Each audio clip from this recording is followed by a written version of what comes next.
E चलान विरोधात वाहतूक संघटना या चांगल्याच आक्रमक झाल्यात। आपण मुंबईतली ही दृश्य पाहतोय। वाहतूक संघटनांनी मुलुंड आणि कळंबोलीमध्ये रास्ता रोको आंदोलन केलं, त्यामुळे काही वेळेसाठी वाहतूक कोंडी झाली होती। दरम्यान ई चलान विरोधात आझाद मैदानात धरणं आंदोलन करण्यात येणार।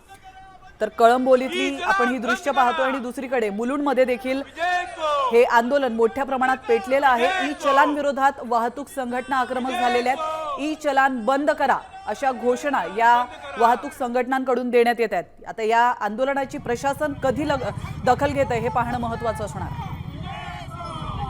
ई चलनच्या माध्यमातून सरकारने आज 5-6 वर्ष एवढा त्रास झालेला आहे की आज गाडीवाल्याला हप्ते भरता आता मुश्किल होतं आणि यातून या ई चलनचा एवढा बडगा आहे की रोज गाडी काढली की 1500 रुपयाचे फाईन येतात बिना मतलबाचे, आणि त्यातल्या त्रुटी आहेत त्या सरकारने ते लवकरात लवकर क्लिअर करायचं होतं। जे मुख्यमंत्री देवेंद्र फडणवीस साहेबांनी वचन दिलं होतं की याच्यामध्ये कॅमेरे असतील आणि त्या कॅमेऱ्यामधून तुम्हाला शूट झालेलं आहे, तर फक्त ई चलन असेल तर मागचे जे चलन आहेत चुकीच्या पद्धतीची ती पूर्ण रद्द करावी आमची प्रमुख मागणी आहे।